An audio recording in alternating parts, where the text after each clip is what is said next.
Hello, मैं good Kumar आप सभी को alien study bye good Kumar पर स्वागत करता हूं। आज जो है हम लोग ब्लैक बुक के टीसीएस द्वारा पूछे गए प्रश्नों को जो है कवर करेंगे, जिसमें आज महाजनपद जो है कवर करेंगे। चलिए स्टार्ट करते हैं। करके भारत में 7वीं और 6ठी शताब्दी ईसा पूर्व की शुरुआत में मौजूद गणराज्य राज्यों के नाम बताएं। तो मन, वजी, कम्बोज और कुरु। वह कौन सा साम्राज्य है जिसने सबसे पहले युद्धों में हाथियों का जो है इस्तेमाल किया था? तो वो मगध है। मगध राजवंशों को कालानुक्रमिक क्रम में व्यवस्थित कीजिए। तो हर्यक, शिशुनाग, नंद और मौर्य। राजा खारवेल डैश के चेंदी शासक, चेंदी वंश के सबसे महान शासक थे। तो ये कलिंग के थे, राजा खारवेल।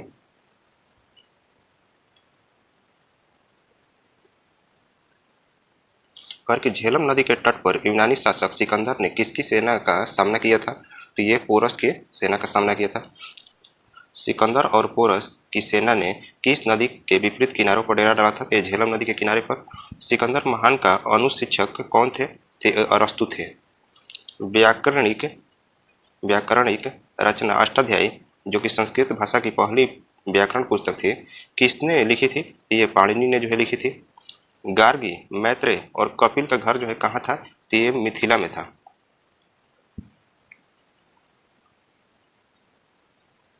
कर के 16 महाजनपदों में से गंधार की राजधानी कहाँ थी? तो ये तक्षशिला था। महाजनपदों के राजाओं ने किलों को इस प्रकार बनाया कि वह डैश दे सके, तो वह सुरक्षा दे सके। वर्तमान में तक्षशिला विश्वविद्यालय किस देश में स्थित है? तो ये पाकिस्तान में स्थित है। प्राचीन भारत में श्रेणी डैश के संघ थे। तो व्यापारियों के संघ जो है श्रेणी थे। सबसे महत्वपूर्ण महाजनपद कौन था? तो मगध था। सबसे महत्वपूर्ण महाजनपद मगध था।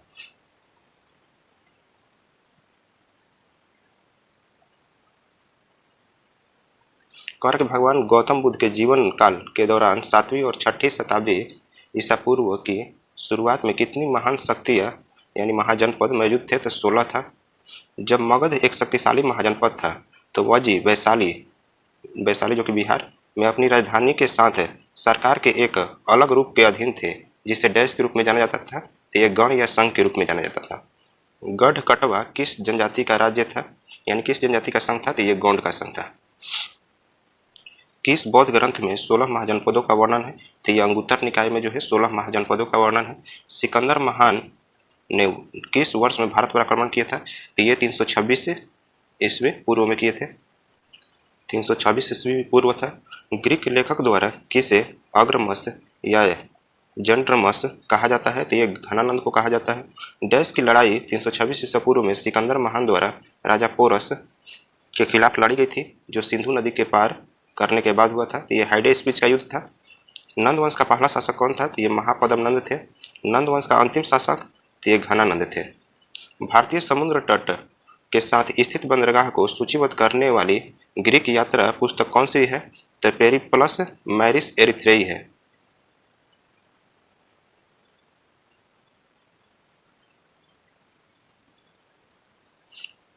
प्रसिद्ध चिकित्सक जीवक को किसके दरबार द्वारा नियुक्त किया गया था? तो बिंबिसार के दरबार में नियुक्त थे।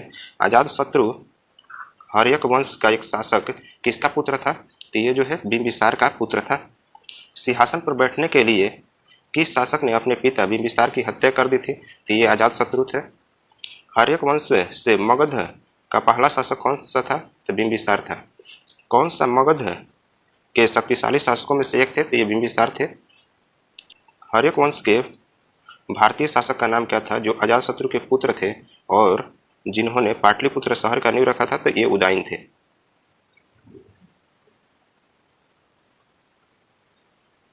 कर की 4ठी शताब्दी ईसा पूर्व में मगध की राजधानी को कहाँ स्थानांतरित कर दिया गया था? तो ये पाटलिपुत्र में। प्राचीन काल में भारत के किस क्षेत्र को अवंतिका के नाम से जाना जाता था? तो ये मलवा यानी उज्जैन को। कामरूप भारत के किस क्षेत्र का प्राचीन नाम है? तो ये असम का नाम है। पुरुषपुरा जो है किसका दूसरा नाम है? तो ये पेशावर का नाम जो है पुरुषपुरा है। प्राचीन भारतीय को वर्मा, अब म्यांमार जो है जिसे कहा जाता है, के बारे में कैसे पता था? तो ये स्वर्ण भूमि से पता था। महाजनपद युग के दौरान उज्जैन डैश की राजधानी थी? तो ये अवंती की राजधानी थी। 4ठी शताब्दी ईसा पूर्व से पहले मगध की राजधानी क्या था? तो ये राजगृह था। किसके साम्राज्य पर महापद्म नंद महापद्मनंद का शासन था तो मगध पर। अब चलते हैं मौर्य साम्राज्य। किसने यूनानियों को भारत से खदेड़ दिया था तो ये चंद्रगुप्त मौर्य ने। सिकंदर की मृत्यु के बाद चंद्रगुप्त मौर्य द्वारा पराजित सिकंदर के सेनापति का नाम क्या था तो ये सेल्यूकस निकेटर था। अर्थशास्त्र के लेखक किसके समकालीन थे तो ये चंद्रगुप्त मौर्य के समकालीन थे। चंद्रगुप्त मौर्य का साम्राज्य उत्तर पश्चिम में कहाँ तक फैला हुआ था तो सिंधु नदी तक फैला हुआ था।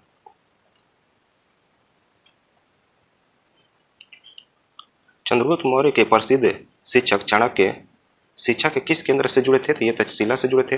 पांडुलिपियों के मूल संस्थापक और कौटिल्य के अष्टशास्त्र के संपादक कौन थे तो आर शाम शास्त्री थे। कौटिल्य का अर्थशास्त्र मुख्य रूप से किससे संबंधित है तो राजनीतिक राज्य शिल्प से। अर्थशास्त्र किसके द्वारा लिखा गया था तो ये कौटिल्य के द्वारा जो है अर्थशास्त्र लिखा गया था। चंद्रगुप्त मौर्य के दरबार में भेजा गया यूनानी राजदूत भारत का पहला दौरा किया था, कौन था तो ये मेगास्थनीज था। बिंदुसार के शासनकाल के दौरान डैश में अशांति थी तो ये तक्षशिला में अशांति था। बिंदुसार ने डैश में विद्रोह दबाने के लिए अशोक को भेजा था तो उज्जैन में जो है विद्रोह दबाने के लिए अशोक को भेजा था। अशोक किस वंश का राजा था तो ये मौर्य वंश का राजा था। सम्राट अशोक की पत्नी कौन थी जिसने उन्हें प्रभावित किया था तो करुवाकी थी। किस भारतीय शासक ने कलिंग का युद्ध लड़ा था तो अशोक ने। मौर्य वंश में कलिंग युद्ध किस वर्ष में हुआ था तो 261 ईसा पूर्व में हुआ था।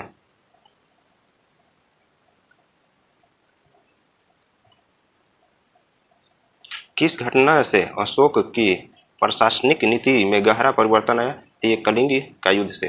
अशोक ने किस शिलालेख में कलिंग युद्ध के जनहानि का उल्लेख किया है और युद्ध के त्याग की घोषणा की है तो शिलालेख 13 में। बौद्ध ग्रहण करने के लिए अशोक को प्रभावित करने वाले भिक्षु कौन थे तो उपगुप्त थे। अशोक के शिलालेखों में किस लिपि का प्रयोग किया गया है तो ब्राह्मी लिपि का जो है ज्यादा प्रयोग किया गया है।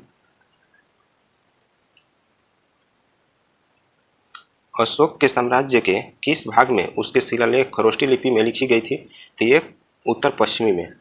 अशोक के अधीन मौर्य राजशाही का सबसे सटीक विवरण क्या है तो प्रबुद्ध निरंकुशता था। सारनाथ स्तंभ पर उकेरे गए जानवर कौन से हैं तो हाथी जो है पूरब में, घोड़ा पश्चिम में, सिंह उत्तर में और बैल दक्षिण में। भारत सरकार ने किस शासक से अपने प्रतीक को उधार लिया है और अपनाया है तो अशोक से। राष्ट्रीय ध्वज के धर्म चक्र में कितनी तिलियां हैं तो ये 24 तिलियां हैं।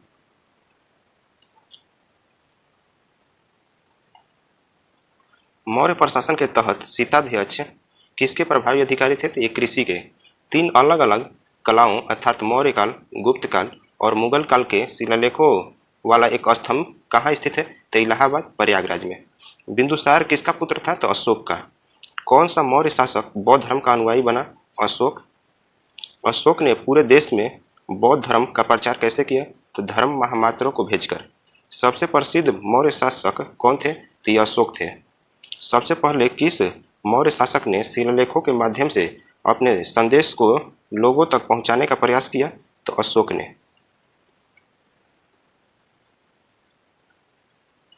किसने मूल रूप से प्रसिद्ध बौद्ध सांची स्तूप का निर्माण किया है था तो अशोक। देव नाम पीरे या प्रियदर्शी के नाम से किसे जाना जाता है तो अशोक को जो है जाना जाता है। विश्व के इतिहास में एकमात्र राजा कौन था जिसने कलिंग युद्ध जीतकर विजय का त्याग कर दिया था तो ये अशोक था। चंद्रगुप्त मौर्य का पुत्र कौन था चंद्रगुप्त मौर्य का पुत्र तो ये बिंदुसार था। घनानंद को हराकर मौर्य वंश की स्थापना किसने की थी तो चंद्रगुप्त प्रथम ने। कर्क यूनानी इतिहासकार राजदूत मेगास्थनीज ने 4वीं शताब्दी ईसा पूर्व में किसके शासनकाल में भारत का दौरा किया था तो चंद्रगुप्त मौर्य के शासनकाल में ये भारत के दौरा किए थे। मेगास्थनीज के अनुसार चंद्रगुप्त मौर्य के शासनकाल के दौरान समाज डैश जातियों में विभाजित था तो ये 7 जातियों में विभाजित था। भारत में प्रमुख बौद्ध संरचनाओं में से एक सारनाथ में डैश स्तूप का निर्माण मौर्य राजा अशोक द्वारा किया गया था तो धमेख स्तूप का निर्माण किया गया था। अशोक ने किसकी प्रचार करके अपने साम्राज्य को एक साथ रखने की कोशिश की तो ये धम्म का। अशोक ने धार्मिक अधिकारियों को नियुक्त किया जिन्हें डैश कहा जाता था तो उन्हें धम महामात्र कहे जाते थे। तक्षशिला विश्वविद्यालय किन दो नदियों के बीच स्थित है? तो सिंधु और झेलम के बीच जो है तक्षशिला विश्वविद्यालय स्थित है। उदयगिरी पहाड़ियों में हाथी गुफा शिलालेख किस राजा ने खुदवाया था? तो ये खारवेल ने जो है खुदवाया था। राजा खारवेल प्राचीन भारतीय राजा जिनकी जीवनी प्रसिद्ध हाथी गुफा शिलालेख में पाई गई है, डैश के शासक थे? तो ये कलिंग के शासक थे।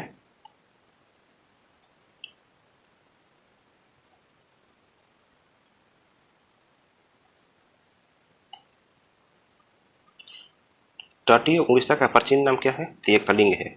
अशोक के शिलालेखों में कौन सी जानकारी मिलती है? तो जीवन कहानी, आंतरिक नीति, विदेश नीति। भारत में सबसे पुरानी जीवित रॉक कट गुफाएं बराबर गुफाएं किस काल की है? तो मौर्य साम्राज्य के काल की है। कौन से स्तंभ रॉक स्तंभ को दर्शाते हैं? तो मौर्य स्तंभ जो है रॉक स्तंभ को दर्शाते हैं। मौर्य काल में डैश केवल राज्य का अधिकार था, यानी खान का जो है राज्य का अधिकार था। अशोक के जगौड़ शिलालेख किस राज्य में स्थित है? तो ये उड़ीसा में स्थित है। उस राज्य का नाम क्या है जो चंद्रगुप्त प्रथम को लिच्छवियों से दहेज में प्राप्त हुआ था? तो ये पाटलिपुत्र है। मौर्य साम्राज्य की राजधानी क्या थी? तो ये पाटलिपुत्र मौर्य साम्राज्य की राजधानी थी। भारत सरकार के प्रतीक चिन्ह में मौर्य वंश से किससे नहीं अपनाया गया है? तो ये सत्यमेव जयते को जो है नहीं अपनाया गया है। सारनाथ में एक स्तंभ के शीर्ष पर रखे गए सिंह जिसे हम अपने नोटों पर देखते हैं, मूल रूप से ये किस सामग्री पर उकेरे गए थे? तो पत्थर पर। श्रीलंका में सम्राट अशोक के समकालीन शासक कौन थे? तो तीसस थे। तीसस। पुष्यमित्र शुंग द्वारा मारा जाने वाला अंतिम मौर्य शासक कौन था? तो बृहदत्त था।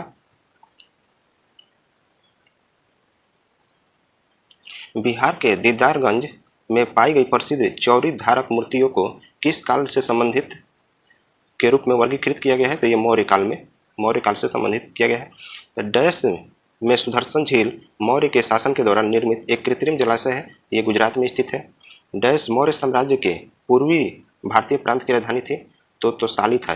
तोसाली जो है पूर्वी भारतीय प्रांत की राजधानी थी। और मौर्य काल के बाद जो घटना हुआ है उसको देख लेते हैं।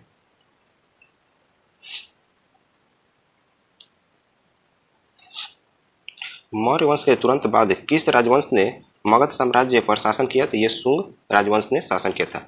पुष्यमित्र शुंग के समकालीन योग के प्रणेता कौन थे? तो ये पतंजलि थे। शुंग वंश के संस्थापक कौन है? तो पुष्यमित्र शुंग है। शासक गौतमीपुत्र सतकर्णी किस वंश से संबंधित है? तो ये सतवाहन से संबंधित है। सतवाहन साम्राज्य के संस्थापक कौन थे? तो सिमुक था। प्रसिद्ध अजंता की गुफाओं में नक्काशी सबसे पहले किसके शासन में शुरू हुई थी? तो ये सतवाहन के शासनकाल में शुरू हुआ था।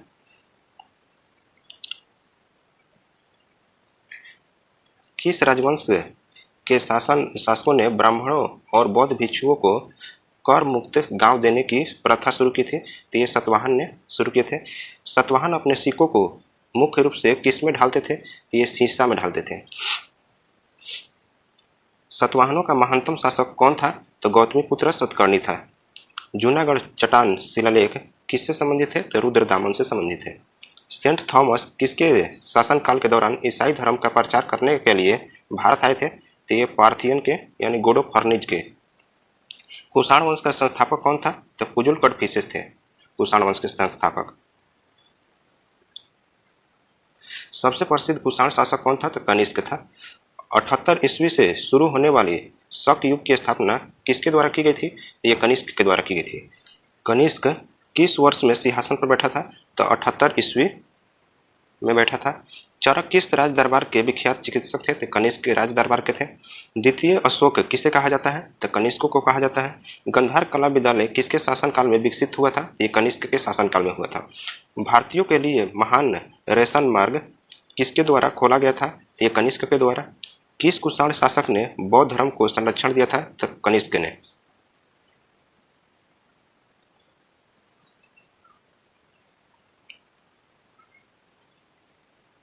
कनिष्क की राजधानी कहाँ थी?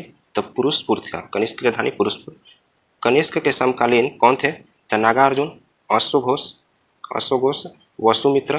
कुषाण काल के दौरान मूर्तिकला की गंधार शैली किसका एक संयोजन था? तो इंडो ग्रीक शैली का। कुषाण काल में सबसे बड़ा विकास किस क्षेत्र में हुआ? तो ये कला के क्षेत्र में सबसे ज्यादा विकास हुआ था। कुषाण मूर्तियों का सबसे बड़ा संग्रह किस संग्रहालय में स्थित है? तो मथुरा संग्रहालय में स्थित है। भारत में सोने की सिक्के सबसे पहले किसने जारी किए थे? तो कुषाण ने सबसे पहले सोने के सिक्के जारी किए थे। 3री शताब्दी में वाकाटक वंश का संस्थापक कौन था? ये विंध्य शक्ति था।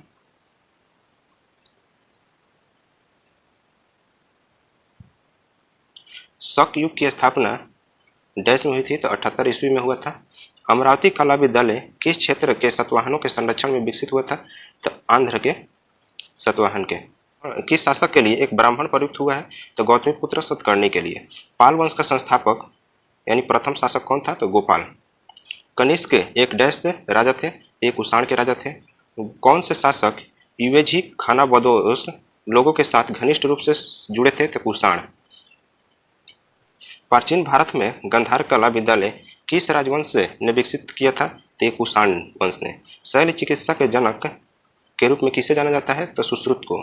डैश चिकित्सा और शैल चिकित्सा पर एक प्राचीन संस्कृत पाठ है, सुश्रुत संहिता है। गुर्जर प्रतिहार राष्ट्रकूट पाल वंश के शासकों ने डैश पर नियंत्रण के लिए लड़ाई लड़ी थी? तो ये कन्नौज पर नियंत्रण के लिए। राजा रुद्रदामन किस वंश के थे? तो ये शक वंश के थे। विक्रम संवत की शुरुआत कब हुई थी? तो 57 ईसा पूर्व में जो विक्रम संवत की शुरुआत हुई थी। आज के लिए इतना ही। थैंक्स।